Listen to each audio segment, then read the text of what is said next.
The show starts in 3, 2, 1. There goes that man's jock strap. Oh my God, did you see that? America's team? Yeah, right. Oh, baby, it's a big day in sports. There's nothing like battling it out with your teammates all season long to go win a championship. Green Bay's got it this year. Huge move for them. I think it's going to be a game changer. We have a lot to talk about this busy week in the sports world. Welcome to the In a League of Their Own podcast. The In a League of Their Own podcast is brought to you by Golf Kicks. Screw your shoes. By Canadips. Rep Sports. By Smooth My Balls. And by Streamer Loot. Check out the In a League of Their Own merch line today. Welcome to the show. Let's see what Austin and Collin are diving into today. Hello, everyone. Welcome to episode 94 of In the League of Their Own podcast. Today's interesting sports fact takes us back to the year 1994 and 1995, where the Major League Baseball has hit a strike. This was the fourth strike in MLB history.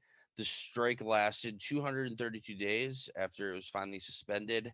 The causes for this strike were MLB owners wanted to present a salary cap to all teams, and they wanted to work out a deal with all the television and radio companies to share, to like even out profits to like every single team. So every team has the same amount of TV, same amount of radio, same amount of everything, and with a salary cap. And it turns out there were over 13 teams that decided, owners, people, players decided this was bullshit, and they ended up striking because obviously their pay would have went way down. It got to the point where they were starting to recall replacement players offering $5,000 to people to show up to spring training, and another $5,000 to people if they'd make the opening day roster. Ended up going on for quite a while. And then the strike ended up ending on March 28th of 1995 as the players voted to return to work. After the National Labor's Relations Board said that what the owners are doing was all like illegal, and a vote of 27-3, owners supported the use of replacement players. The strike ended up ending. The season came back, and during the first days of the 1995 season, attendance, television ratings, everything was all-time the lowest that it's ever been in the history of the MLB, because people were super upset that they kind of wanted to rip the players off. That's crazy. Mm-hmm. I mean, the MLB is the only league that doesn't have a cap, so it's interesting that this hasn't like been an issue. Well, I guess they said 4 strikes. I guess depends what the other strikes were about, but I don't know. It's interesting how much structure salary cap gives, and MLB being the only that this issue doesn't happen more. Yeah, it was actually the 8th work stoppage in baseball history. It was the 4th mid-season stoppage. Shit. Yeah, and it's the second longest work stoppage streak in all professional sports. Only one that's went longer was the 04-05 NHL lockout, which literally a whole season wasn't played.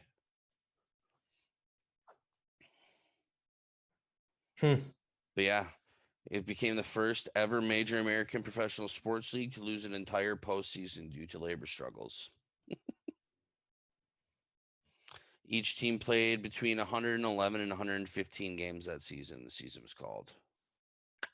Done. That's crazy that.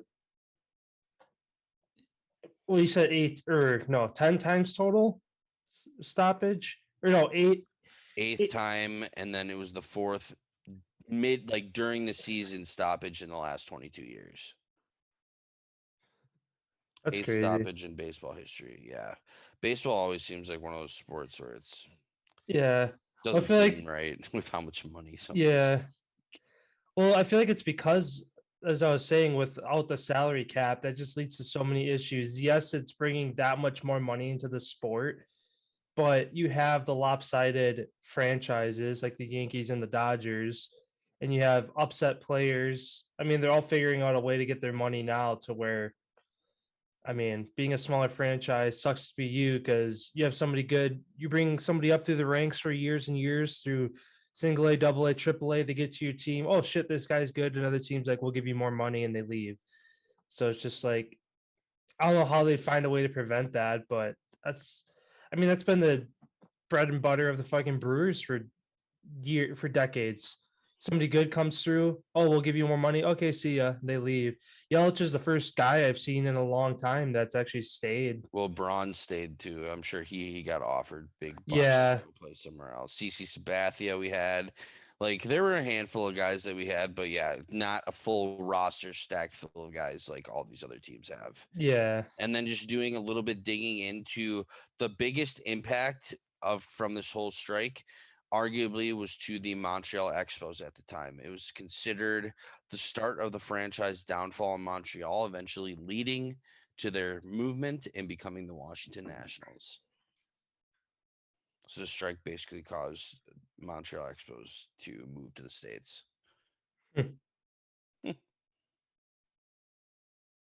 I forgot that Montreal had a baseball team at one point. Mm-hmm. Where were they? I just saw there was like another franchise that it's like They had a this. sick logo too. Yeah, I can't remember who. I just saw this the other day that it was like a team that's struggling right now. I don't think it was the Orioles. I think it was a different team that it's like bring baseball back to Montreal. That'd be more successful there. I have to look at where it was, but when I saw that, I was like, I clicked on it and I was reading, and I completely forgot that Montreal had a baseball team. Yeah. They they were pretty good, I want Mm-hmm. to believe. Yeah, because I mean, Toronto kind of stands on its own right now to where I feel like it'd be. I mean, I don't know if it'd be more of doing an expansion versus relocating teams, but just because Baltimore is a good city to have a team in, even as bad as the Orioles are, to where if you add kind of like hockey did last year, I know they're back to their normal schedule, but the Scotia North, where it was Canadian hockey against each other all year, was like really fun to see. To where I'm sure Toronto probably travels the most out of any sports team because they're literally in a different country. To where if you add a couple more Canadian teams, it brings baseball to Canada and it helps out Toronto in that case too. Yeah, I'm reading an article and it says that there's no like plans as of immediate, but the city of Montreal and whatever won't be surprised if they have the opportunity before 2030 to add like to add an expansion team to the MLB basically. So they're hoping that they get a chance by 2030 to bring them back, which that'd be cool. Yeah, You'd I have to mean, start adding a couple more teams through other divisions then to make it even. yeah. Well, you always have to add like kind of how I mean in the NHL how it was lopsided with an odd number for only 2 years, and then they bring the Kraken in to where um you almost have to plan ahead to where okay we're bringing the team back to Montreal within a year or two we got to bring the team somewhere else to even it out, keeping an even number because and that's the thing in baseball too. There's only three divisions um versus four or more in other sports. So if you're going to bring an extra team, you only got to bring two extra teams to even it out on one side. But then at the same time, if you have more NL teams versus AL teams, the AL is going to be down three teams. So I don't know. I'm sure it's a process that takes a lot of years to figure out how they're going to add a team before they just go and say, oh, we want this team. Because how long was the Kraken talked about before they came? I don't even know. Well, when Vegas was proposed, there were like I think they wanted to add 4 teams at that point before they did Vegas. Oh, I think they had to plan that. I think that they were going to go 4 more to make it 34, and I think was going to be their final number of how many teams. Because 8, but I don't know. They have it set up perfectly right now to where 16 teams in each conference, 8 make the playoffs in each. So it's the top half from each, to where if you add in an extra team on each, I mean, it doesn't really matter because still only 8 are making the playoffs. There's just one more team not making the playoffs. So I don't know. I forgot. I think Madison was one of the cities that was on the list before Vegas. There was like 4 Canada cities and 4 American cities. And now since America's gotten 2 teams, I wouldn't be surprised if we see Canada to at least get 1 team. Or it's going to be in the Eastern Conference that's going to get the other 2 teams. If there is. Alberta doesn't have a hockey team, so that could be a Canadian city. Alberta, Calgary Flames. Oh, shoot, yeah. Every province has a team. Oh, I didn't know that. I thought... Or excuse me, I think there's like 13 provinces. The main ones do, because Toronto, Ottawa, Vancouver, Calgary, Winnipeg. So basically all the provinces that border the U.S. have one team. Yeah. I don't even, like, if you go north, you got like Nova Scotia. That's an island. I don't even know if you'd want to have a team way the fuck out there. Travel would be... Yeah. I guess I don't know. I mean, they'd have to pick, I think, a state that doesn't have a team and try to hope that they can share an arena with an NBA team maybe and do something like that. But I don't know. I think it's perfect where it is right now with the 32. Yeah, I agree. I mean, I think it's every city that should have a sports franchise has one as far as hockey goes. I mean, you like obviously it'd be cool to have one in Wisconsin, but Milwaukee's kind of a tough city to do it in since they just built Fiserv and Fiserv isn't big enough for a hockey arena. So you'd have to build a second one somewhere. Well, the Milwaukee Admirals play in Milwaukee, so you could redo that arena and have both teams share it. Yeah, that's true. Or Madison, you fucking revamp the Kohl Center. Yeah, I mean Kohl Center by itself is bigger than some NHL arenas. All you got to do is obviously redesign it to. You keep it just how it is. You just have to make it NHL guidelines. Yeah. So instead of having Olympic-sized ice like they just have to change it to an NHL-sized rink. Mm-hmm. Where you don't, because the entire inside's like red seats, red, like all of that, to where you'd almost have to have whatever team you bring color in. Of the team is going to have to be red. Yeah. Otherwise, that's going to look weird. But yeah, they could be called the Badgers as well. Yeah, that'd be cool. Yeah. Let's wrapping that up. Let's kick it on over to the NFL. What's the latest news that you got coming out of the NFL? Yeah, so I guess we'll kind of get the news out of the way from last night. Before going live, we're kind of talking about how painful the game was to watch. 24-9 final. Panthers moved to 3-0. But some concerns within the Panthers organization.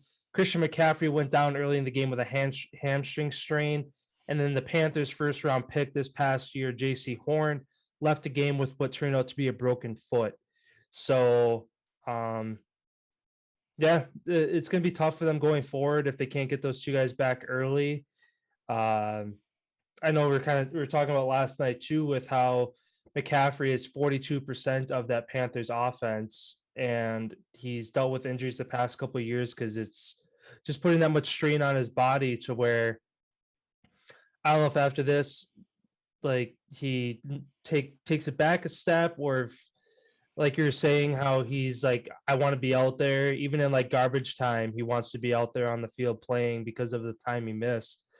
But I mean, you could be the best running back, best person to touch the ball for a 2 to 5 year span if you keep playing like this. But at the same time, your career is going to be cut short if you do it as well. So, but I mean, it's ultimately up to him. If he wants to be on the field, the coaches can't really say no unless they want to piss the guy off and he wants to go elsewhere.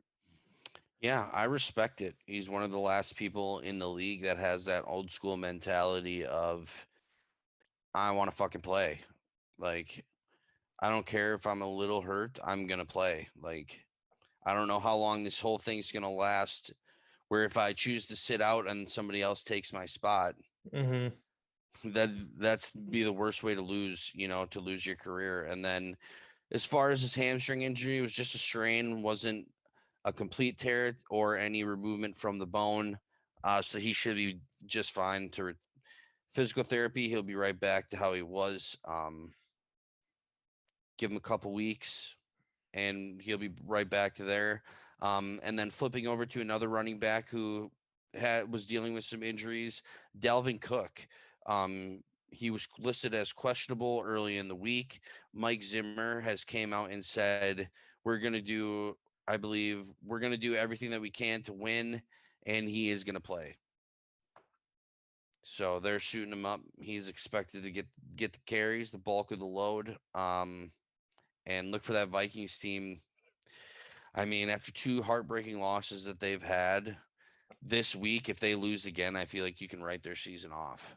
Yeah. And Seattle comes to town this week for them too. So it's not going to be an easy game for them to bounce back on. Seattle 1-1, could be 2-0 as well from their overtime loss last week against the Titans.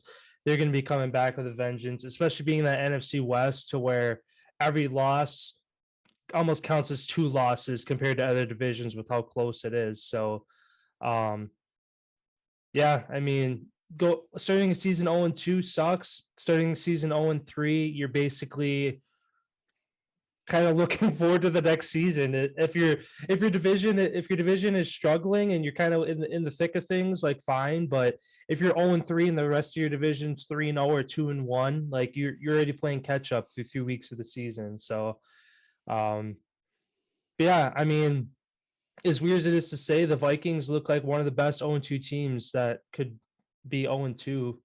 Again, they're 2 plays away from being 2-0. So, yeah, I mean, Dalvin Cook is very similar to kind of McCaffrey as the offense goes. He goes. Kirk Cousins kind of shows a glimmer of hope every now and then and has a really good game as well. And this year he's actually off to a decent start as far as yardages and not turning the ball over too. So, but again, Seattle coming to town, that's gonna be a really tough game. Yeah, those two always seem to have really good games every time that they play each other. It comes down to the end almost every single time. Mm-hmm. I if I were a Vikings fan, I'd almost say your nemesis is the Seahawks. Yeah. Almost in a sense to where being a Packers fan, I don't even know who are probably the 49ers, I would have to say is probably our nemesis Yeah. as well, because obviously your divisional matchups are rivalries, but that's not like your arch nemesis type deal because you're not playing them in the playoffs when it comes down, you know what I mean? So yeah, both us against the West this weekend is going to be a you know a tall task for all of us NFC North teams, but we'll see what happens. That's why anything can happen on a Sunday. Yeah, and then I guess sticking with the NFC North, we briefly talked about it, but Justin Fields again getting the start this week against the Browns, and with the Browns, Jarvis Landry out with an injury. He's on IR. Looks like he'll be back in 4 to 6 weeks. Head coach Kevin Stefanski announced OBJ will be on the field this Sunday, as they take on the Bears. So. Sucks that those two can't be on the field together, but at least you're replacing one with the other. So we'll kind of see how if OBJ is going to be 100%. Looks like he's close to 100%. I mean, last year he was questionable. He was on the field doing pregame, all this and that, and pretty much last minute they called him off just because he wasn't 100% there and they didn't need him. So, yeah, see how he does this week. Yeah, and a funny thing that I heard was who's the Broncos coach? Is that Vic Fangio? Vic Fangio, yep. He was chirping Urban Meyer. Did you see what Urban Meyer said Oh, post game? oh, it's like playing Alabama every week. Yeah, it's like Yeah, yeah, it's like playing a Super Alabama every week. Like you're in the NFL, bud. It's not, yeah. It's like what do such you expect? that's such a you became an NFL head coach too early moment if you're saying shit like that. Like that shows weakness. If it's like, oh, it's like playing Alabama every week. Well, this is It's the like, second time in the NFL. yeah. Well, and it's like that just goes to show that his mindset is still college football. If he's comparing the NFL to Alabama, like when literally every team in the NFL would kill Alabama, like Jets, Chiefs, like Bucks, doesn't matter who you are. Everybody always makes the comparisons of like when the Browns are 0-16 or the Jets sucked. It's like, oh, I bet Alabama would beat them. It's like, no, they wouldn't. It wouldn't be close. So it's like to make that comparison.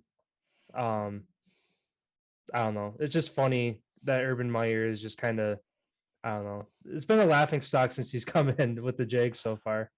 Yeah, I've also heard from an interesting point of view. I guess I never looked at it this way until I heard it. What if he's doing this, all this noise, like bringing Tim Tebow in, causing that whole stir, and now him saying that thing, and kind of like all the talk is around him?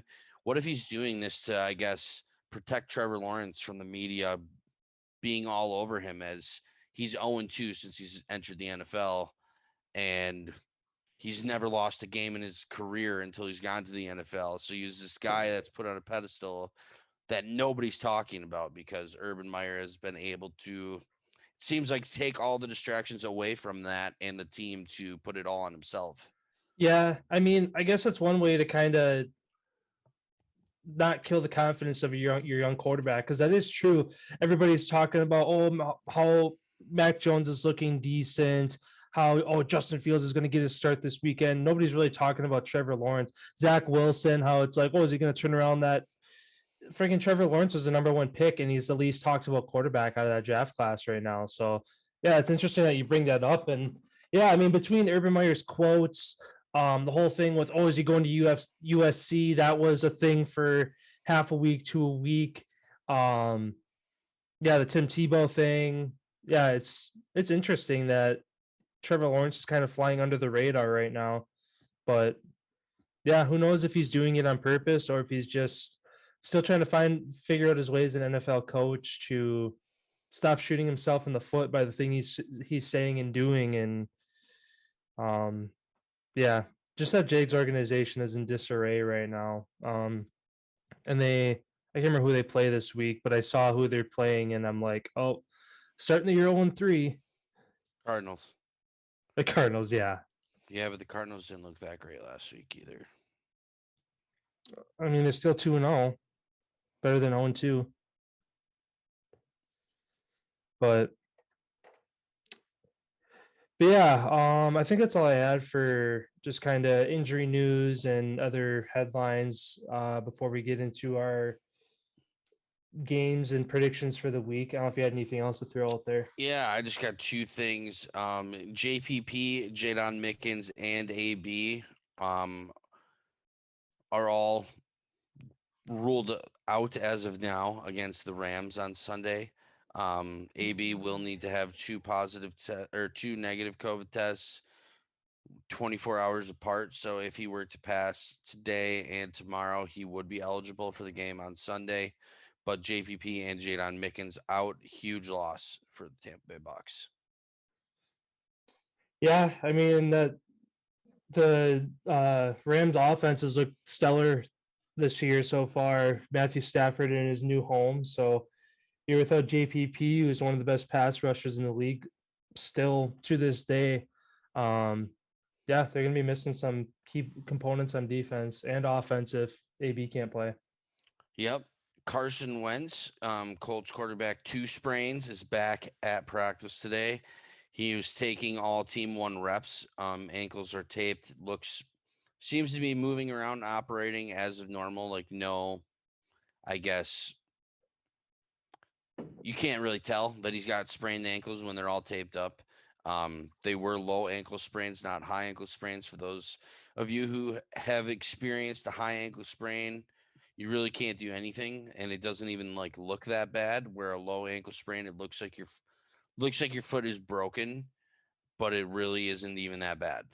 Um, so it's kind of funny how that works, how those things are two opposites. But he's back at practice today. And then my last thing here, New England Patriots coach Bill Belichick is taking heat from local media as people are saying that he never evolved and never aged as like Tom Brady grew up.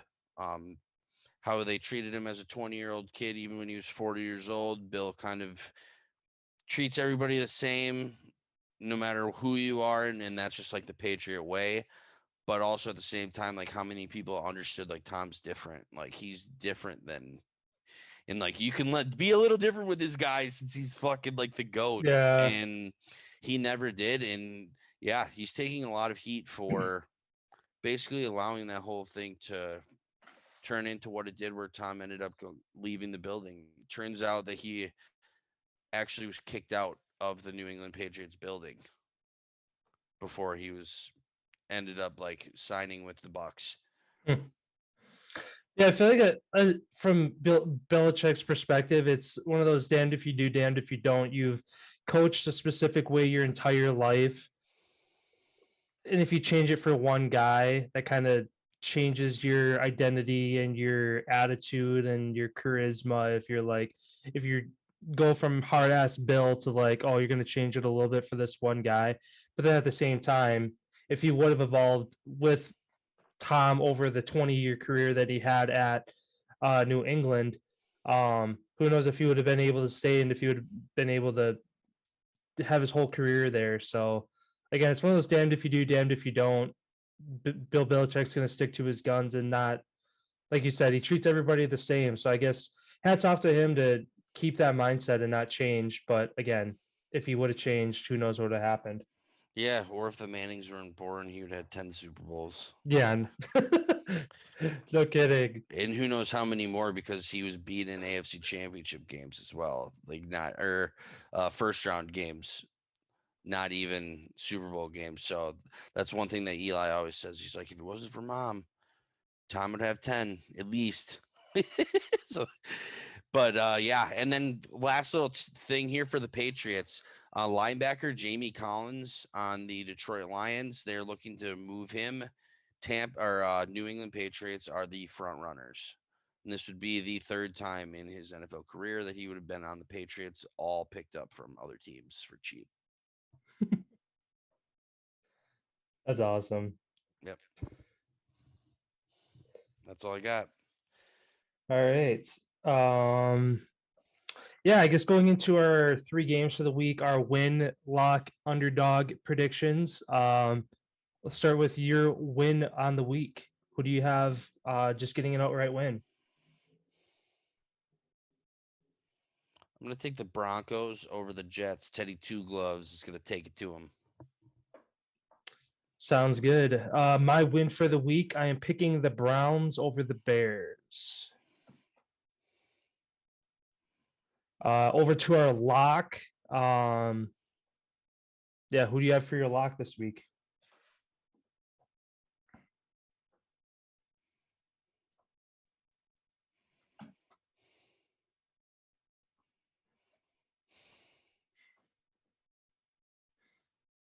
That's tough.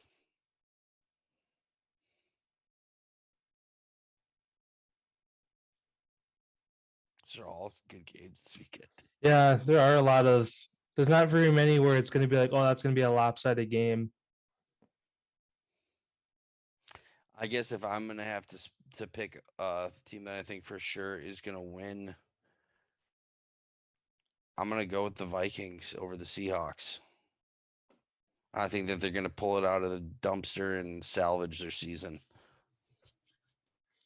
Sounds good. My lock for the week, I have the Raiders over the Dolphins. Tua's out. Miami coming to the black hole. Raiders are going to move to 3-0. And then underdog. So any team that's projected to lose, who do you got getting the W this week? I got the Packers over the Niners on the road Sunday night.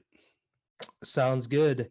And then mine is kind of a large margin that they're supposed to overcome, but the Bills are 7.5-point favorites, but I'm taking the Washington football team on the road in Buffalo.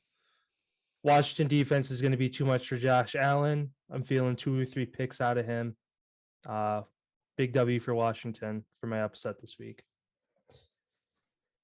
And then into our game of the week that we're going to kind of, I guess, dissect more come Monday. Bucks traveling to LA, take on the Rams. And this was, yeah, it is. Tom's first game in his career in LA. He's never played a game in LA in his career. From the time that the Chargers have been there, the Rams have been there, and then even back before the Rams moved from LA to St. Louis back to LA, he never played there either. So in Tom's 21st year, he's getting his first game in LA. The Super Bowl wasn't there When in LA? When? There's never been a Super Bowl in LA? I mean, there has, but he's never played in one there. Huh. That's interesting. Yeah, I think it was CBS Sports. I saw that reported on it. In 21 years and 300 something starts, this would be Tom Brady's first game ever played in LA.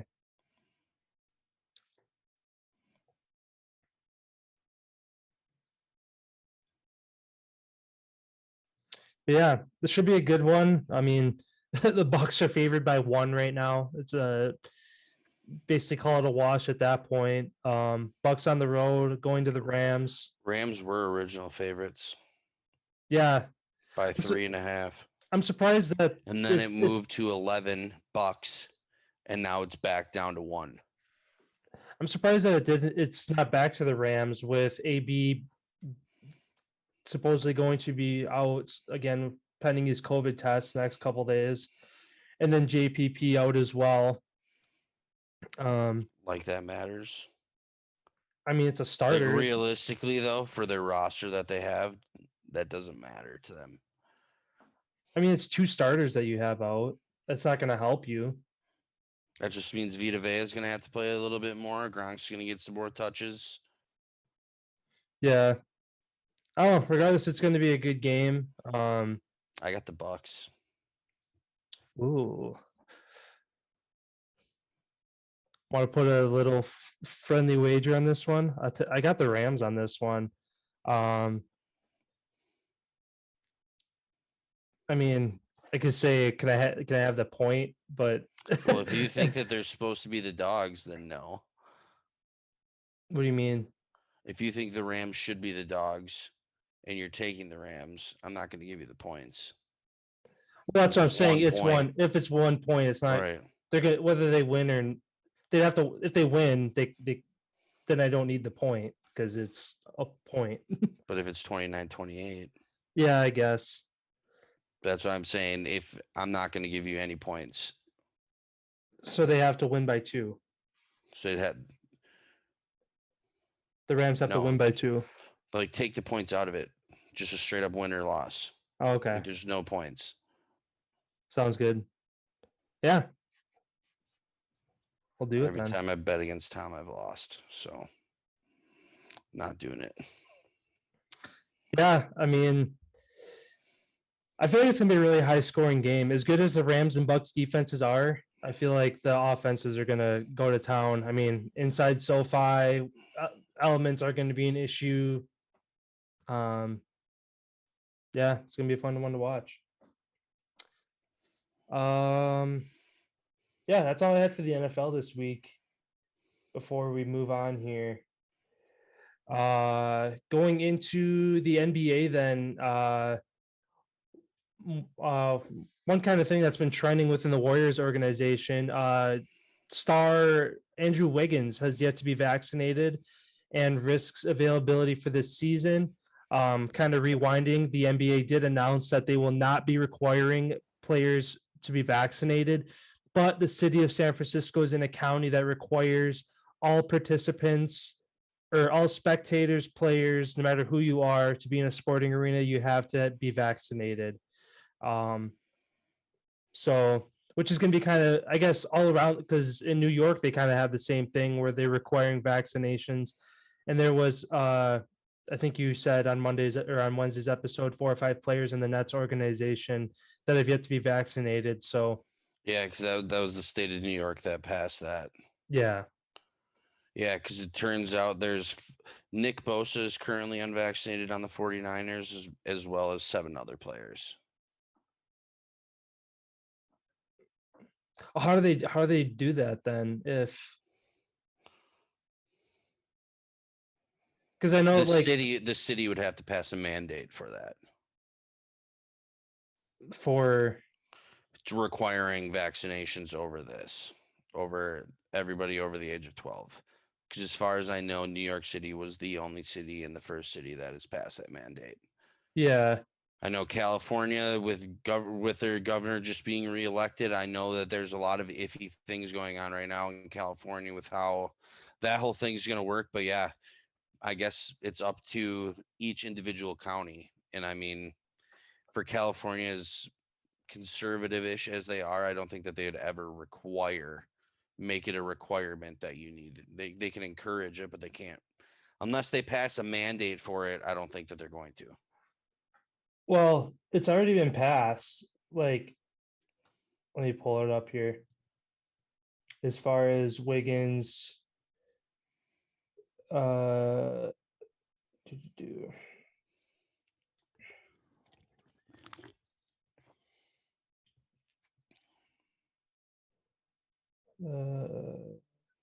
this, as of August 20th, the city of San Francisco has required proof of vaccination for large indoor events. So that's just being a spectator. Well, it's for players too. Because that's why Wiggins is kind of, if he doesn't get vaccinated, he can't play at home games in San Francisco. Well, then how's Nick Bosa playing? I know, that's what I'm saying. That's why I'm confused. Well, proof of vaccination for large indoor events. San Francisco is an outdoor stadium. That's the loophole. There we go. I know. When I brought it up at first, I was like, well, if Bosa among other players aren't vaccinated, how the fuck are they playing? But large indoor events, that's the loophole. So yeah, because that's what it is in New York too. It's indoor. So Jets and Giants players are okay to not be vaccinated then. If Islanders, yeah, because they play outdoor. Yeah. Same thing with Buffalo. But they put indoor. So and then that's all indoor too. That's like libraries, that's gyms, that's everything that's indoors. So if you're not vaccinated, you're basically not allowed inside. Which is pretty fucked up. Yeah.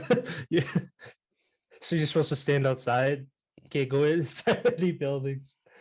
So that's kind of one thing that's been trending right now. I'm sure there's going to be other cities, other player, like it's not going to be the last time we hear about a player being unvaccinated in a city that's going to have a mandate like this out. But and then kind of similar to in the preseason, how NFL does the top 100 players as voted upon by the players. The NBA released their top 100 as well. Obviously, not going to go through the whole 100. I just had the top 10 list here to kind of throw out there. I guess going from 10 to 1, which kind of surprised me. They snuck him into the top 10. Anthony Davis at the number 10 spot. Despite his injuries, yes, he's a great basketball player, but sneaking him in the top 10, I guess, was kind of iffy, in my opinion. We'll name 9 players that are better than him. Stats wise and that wise. Well, I mean, of like career wise, yes, he's better than a lot of these other players, but these is just a list for the previous year, just like the NFL top 100 is going into this year. Yeah, it's all just projections. Yeah. But number 9, Luka Doncic. Good to see him in the top 10. Joel Embiid at number 8. The reigning MVP, Nikola Jokic at number 7. Kawhi Leonard at 6. James Harden at 5. Curry at 4. LeBron 3. Giannis 2. Durant 1. So pretty solid list. I mean, like I said, at the bottom, AD, I guess, was the only one that I was like, oh, he's been hurt, but like he's still a good player. Otherwise, the rest of this, yeah, the rest of the list is good. I guess Durant edged out Giannis by only a few votes too. It was pretty close, I guess, which is good. Giannis reigning Finals MVP just got himself a chip, but Durant doing what Durant does. Yeah, nobody can argue that he ain't the greatest player. Yeah. And then LeBron kind of getting salty, I guess. Some sources were saying he was salty about being at number 3, but it's like you're not better than Giannis and Durant at the moment, so take your 3 spot. Even I put Curry ahead of LeBron just because LeBron on the Lakers, he has AD, he has these other weapons. Last year, Curry was without Klay Thompson, very young squad. Basically, Curry would have to put up 30, 40, 50 points for them to win games. So, Yeah, I always, had to do the same.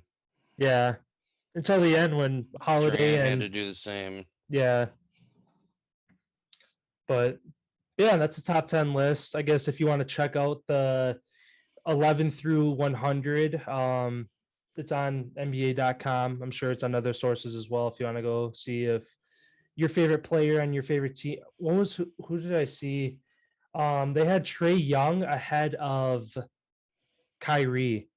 I think Trey Young was 11, Kyrie was like 13, and a lot of people are having I know a lot of people are having a stink about that, but I love that.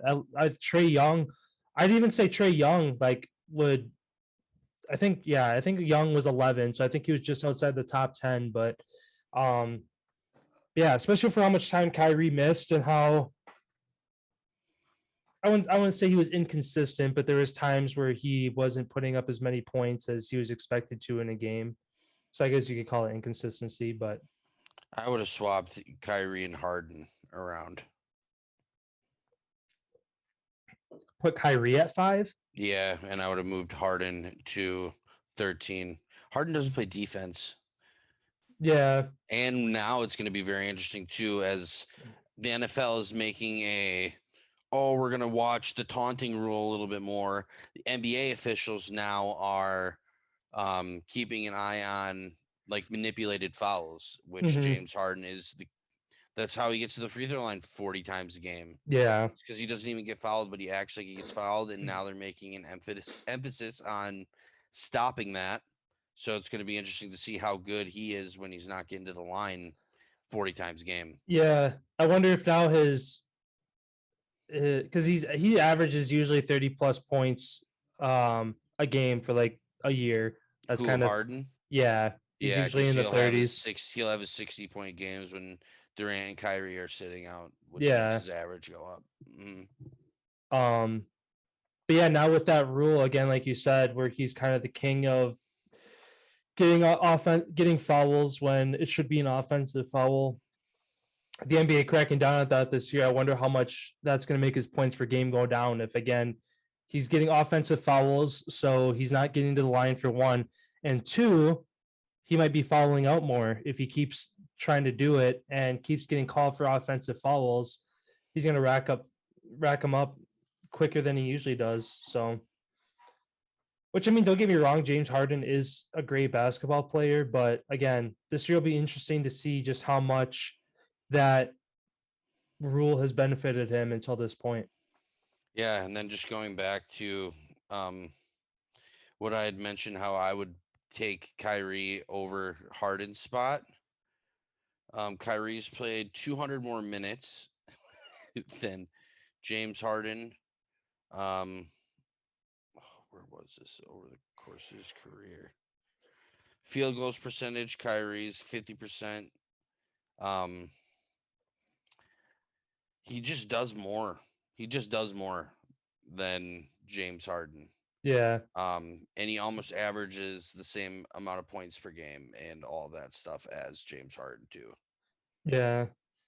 Kyrie averages 22, 3, and 5 through 500 games, and James Harden's averaged 25, 6, and 5 through almost 900 games. So double the amount, double the career. I guess that is really impressive. Yeah. In Houston, though, he was the only guy, and he has the ball the most out of any other player in the league. He takes the most shots. You know what I mean? He did that for the longest time. Don't get me wrong. That's why him going to Brooklyn was so interesting, that they think that he would have been a fit to that. But I don't know. We'll see how it works out. Yeah. Yeah. If you had any other NBA points to throw out there, that's all I had. I did not. All right. Then moving over to the MLB here. The Chicago White Sox became the next team to clinch their playoff spot. They clinched the AL Central last night with a 7-2 win over the Indians. The Brewers blew a 5-0 lead last night to allow the Cards yet one game closer as they continue their 12-game streak. The magic number for the Brewers is still 3, as they have a series with the Mets starting today, before traveling to St. Louis for another series with the Cards and then finishing up with the Dodgers. The Padres beat the Giants yesterday 7-6 to keep their playoff hopes alive and keep the Dodgers within one game of the Giants for the top of the NL West. And then lastly here, in Chris Bassett's return to the field after his line drive hit from a ball, he pitched 3 innings, allowing only 1 hit and had 4 strikeouts. So he had a good outing there. But the Mariners did go on to win the game, sweeping the series, and now only sit 2 games back in the AL wildcard race. The Oakland A's fall to 4 games back. So this was kind of one of those series that they had to win to stay in it, falling back 4 games with only 3 series to go. That's a big hole to come out of now. Yeah. And that's all I got. Obviously crucial games going on every day. So as teams clinch. Adam Wainwright reached 2,000 career strikeouts against the Brewers last night. Yeah. Another impressive milestone. That's a fucking lot of strikeouts, dude. Yeah.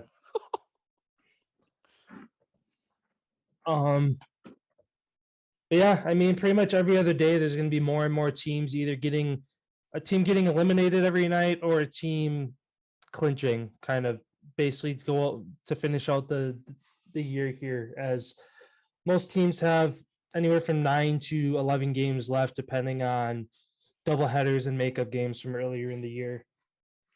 Yeah, that's all I got. Yeah. Over to the hockey world here. Washington Capitals become the first NHL team to sell advertising on jerseys, as they announced their partnership with Caesars Entertainment. Looks like they're going to be taking up a portion of that jersey. San Jose Sharks open training camp without Evander Kane during the NHL investigation for the whole gambling thing.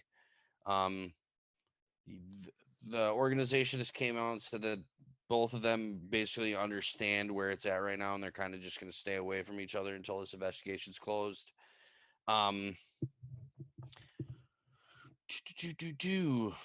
Jack Eichel fails his physical for the Buffalo Sabres, and he is stripped of his captaincy, as this whole debacle is still going on with how they're going to deal with his surgery, if he's going to get the surgery, not get the surgery. Clearly he still needs to get better, as he wasn't able to pass physical. Pittsburgh Penguins, with already losing Sidney Crosby for the first, couple weeks of the season. Evgeny Malkin is now out for at least the first 2 months of the 2021 season after he just had surgery yesterday. COVID-19 protocols affecting the first 2 days. Kevin Lankinen and Mike Hardman are out of practice for the Chicago Blackhawks. Everybody is vaccinated, but they still tested positive. Jonathan Taves made his return to the Chicago Blackhawks after missing a whole entire season. Man, that's kind of about it. I mean, there's really not a whole lot to really go talk about. I mean, besides, we could sit here and speculate how we think the season's going to go and all that type of stuff, but I like to let the preseason play out a little bit, kind of get to see some of the young guys who are actually going to get some ice time. And before the season begins, hopefully we can have somebody return for a guest on our podcast, and we can hammer out the hockey season. Sounds good. Going over college football, big game tomorrow for Notre Dame and Wisconsin. Wisconsin's still 6.5-point favorites in that game. Game at Soldier Field. That's kind of really the only game to highlight this week. There is, Texas A&M and Arkansas is the only ranked versus ranked game this week. Otherwise, I got a bet to place against you. For what? I'll take West Virginia over Oklahoma. Ooh, what's the spread on that? I think they had 17.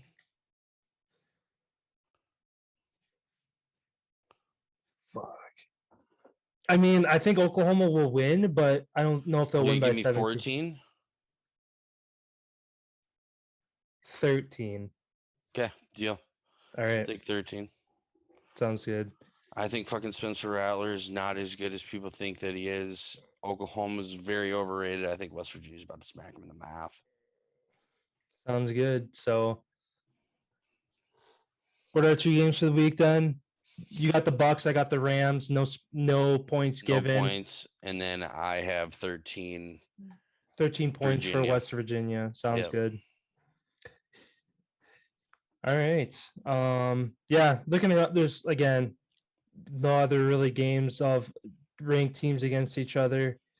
Florida, Tennessee, maybe. Tennessee's kind of hit and miss. They show signs of looking good, and then they fold at the same time in games. And Florida went toe-to-toe with Alabama last week, so if they can ride that energy into this week, that could be a lopsided game. But yeah, otherwise, biggest game, Wisconsin, Notre Dame this week. What's score prediction for that you got on this one? I know you said you were confident on Wisconsin covering the spread. Is that still how you feel? Yeah, I do. What's the spread at now? Still 6.5. Still 6.5. Yeah, I still think we get it done. I'm gonna say 35-28. We win by a tud. Sounds good. I'm going to say Wisconsin gets the win, but they do not cover the spread. I'm going to say 28-26 final. Wisconsin wins. Yeah, I'm going to change that 28-21. 28-21. 28-21. 35 is a little too high. I don't think our offense is going to score that many points. So, yeah. Actually, 21-14. 21-14. 21-14. Yep. All right. Sounds good. Then I guess wrapping up today, we didn't really talk about it earlier this week, but the postponed from last year Ryder Cup underway this weekend at Whistling Straits, just on the road for me, actually. I should have planned ahead and maybe went and watched, but kind of looking at the leaderboards right now. We're up 3-1. We're tied, and then there's four ball matches going on right now. We have the lead in one. Europe has the lead in one, and then there's 2 that are tied. I believe they're on the 7th, 8th hole. It doesn't say exactly what hole they're on right now. Oh, never mind. It looks like they're 9. The lead group looks like they're on 9. Yeah, Justin Johnson and Shoffley are the lead group. Casey Weisenberger through 8, and then they're approaching the green right now, and Shoffley just shanked the shot. It looks like. Yeah, otherwise it's showing Rom and Hatton are tied with DeChambeau and Scheffler. Yeah, DeChambeau hasn't been able to hit a fairway. I feel like because I don't The know if wind. it's just power where he's not calculating the wind very well. It's so windy there, dude. Like this morning, the early group only had like 8 to 9 mile per hour winds. It's up to like 20, 25 mile per hour winds. Like it's the flag, the stick is it's bending in the hole. So yeah, and especially all those par threes are right along the water there. It's gonna be a very difficult weekend of golf. Yeah. Especially the fall time gets really windy, especially you're right on the lake. Like whoever wins this, it's going to be impressive. Yeah, and then looking at it's only supposed to be 64 tomorrow and then 73 Sunday. So Sunday will be a little nicer, but 64 on the lake, it's probably going to feel like 50s. They all had their winter jackets on and shit this morning. Yeah. But yeah, that'll be fun to wrap up on Monday. Ryder Cup's always fun to watch. Europe's best versus USA's best. Yeah. And then I think that's all I had for sports today. Again, college football weekend, NFL matchup Sunday, Ryder Cup. Look for the Brewers to not shit the bed this weekend. And just to chime in, the Cardinals are up 2-0 over the Cubs at the end of the fourth. Terrific. Oh, I guess one that we forgot to mention, but going back to the NFL, since the Packers play Sunday, last week we were able to give a prediction on Monday's episode, but since they play Sunday, what's your score prediction for the Packers 49ers game, Sunday Night Football? 42-35. Packers? Yeah. I got Packers winning as well. Nail biter 31-30 was the score that I'm feeling for this week. So you changed your mind from what you were thinking on Wednesday. With the Packers losing? Yeah. Yeah. I knew it'd be close. I mean, when I was thinking the 49ers are going to win earlier this week, I was thinking a very similar score, like by less than 4 points. But I mean, if I think the Packers are going to lose, then I don't know. It's one of those weird things where obviously me sitting in my house, I mean, on the other side of the country has no impact over the score. But if I say they're going to lose, in my head, I feel like they're going to lose. So if I say they're going to win, then I feel like they have a better chance of winning. Just one of those weird things. But wait, what was yours? 35-28? 42-35. 42-35. Sounds good then. Do you have anything else to add before we wrap things up here? Nope. Sounds good. Oh, jumping the gun here. Fridays, Feel Good Friday. Did you have a story for this week? Yes, I did. Sounds good. Okay. I just want to make sure. I know we didn't talk about beforehand, but yeah, kind of jumped the gun on it. So yeah, I guess closing out here today with our Feel Good Friday stories. What do you got?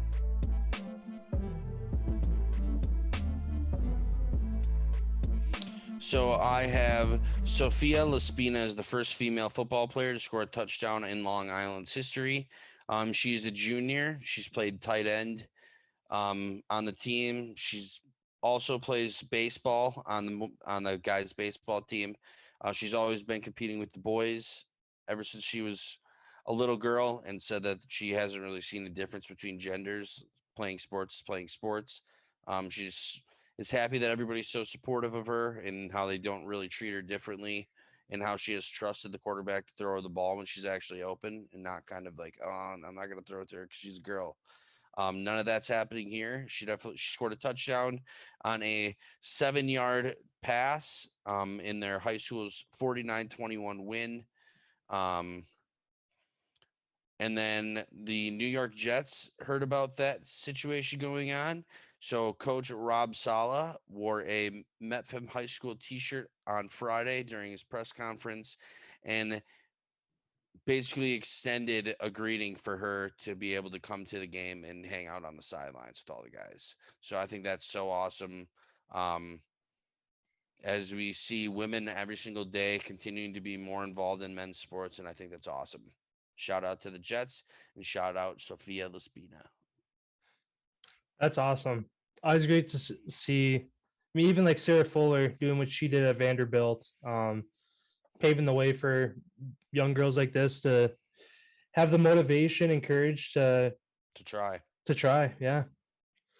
For my Feel Good Friday story, this actually happened last Friday, and I believe we talked about it a little bit on Monday, but just circling back to it, in Arizona high school football last Friday, the improbable happened as in the remaining 1 minute, 5 seconds, Hamilton High School overcame Gorman Bishop in a 17-point deficit, getting a field goal, 2 onside kick recoveries, and a 2-point conversion to win 25-24.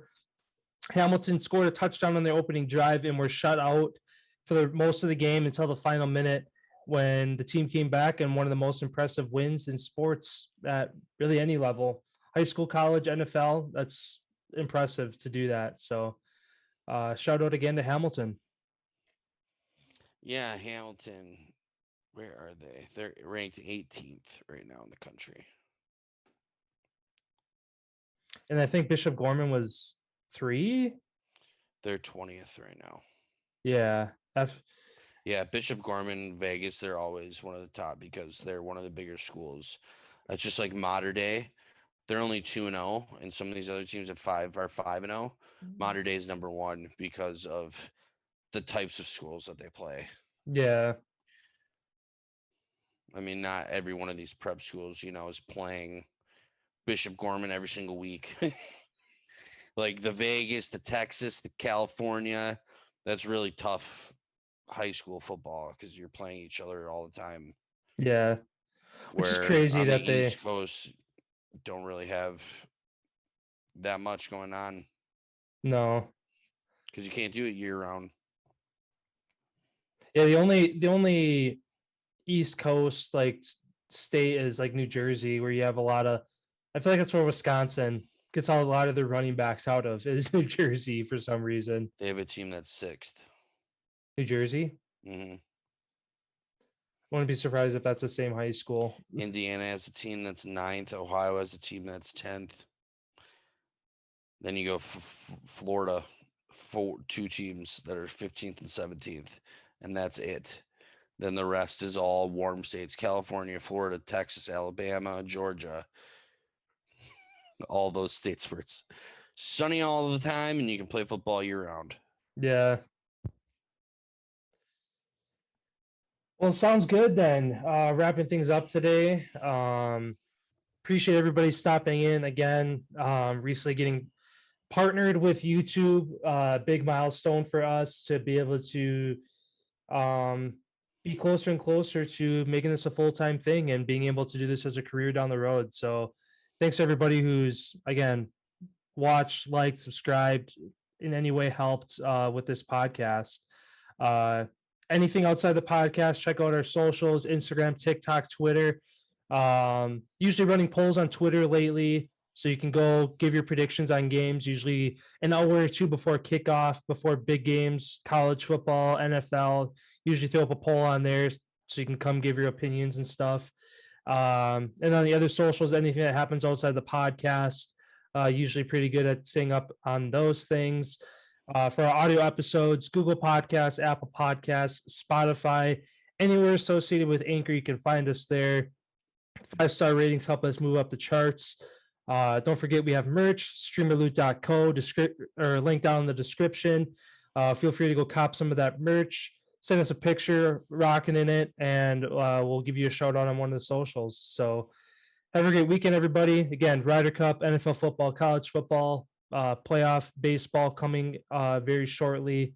Hockey just around the corner. Fall's great time of year for professional sports. Yeah, and we have some breaking news coming out of the NFL. The NFL has just informed all-pro wide receiver Josh Gordon that he is eligible for reinstatement and is eligible to play starting week 4. Him and his agent have sent out a tweet. We are grateful that the NFL appreciates the work that Josh has put in and has earned himself another opportunity to be in this league. We are so proud of him and know all the fans cannot wait to see him back out there on Sundays. And this has multiple likes from other top wide receivers across the league. Stephon Diggs, just to name one, just right off the top without having to click on it and find out how many. But huge supportive move as the NFL, as this guy's overcame something that a lot of people disregarded him multiple times. And hopefully, I'd love to see him fucking in a Packers uniform. But hopefully, whatever team he ends up on, he has success. Because I'm rooting for the guy. Yeah, awesome to see him back. We'll definitely be covering his comeback story in the NFL and see where he lands. Breaking news out of the UFC world. Oh boy. John Jones was arrested Friday morning by the Las Vegas Metro Police Department. He's being charged with misdemeanor battery, domestic violence, and injury or tampering with a vehicle. He was arrested at 5:45 a.m. this morning. Wow. I feel like he's always been kind of an edgy dude. All those guys are fucking got to screw loose. Yeah, that's true. If you just want to stand in a cage and potentially die, like you got to have a screw loose to like want to do that. For yeah, that's true. But yeah, so then wrapping things up again. Have a great weekend, everybody. We'll be back on Monday. Have a great weekend, everyone.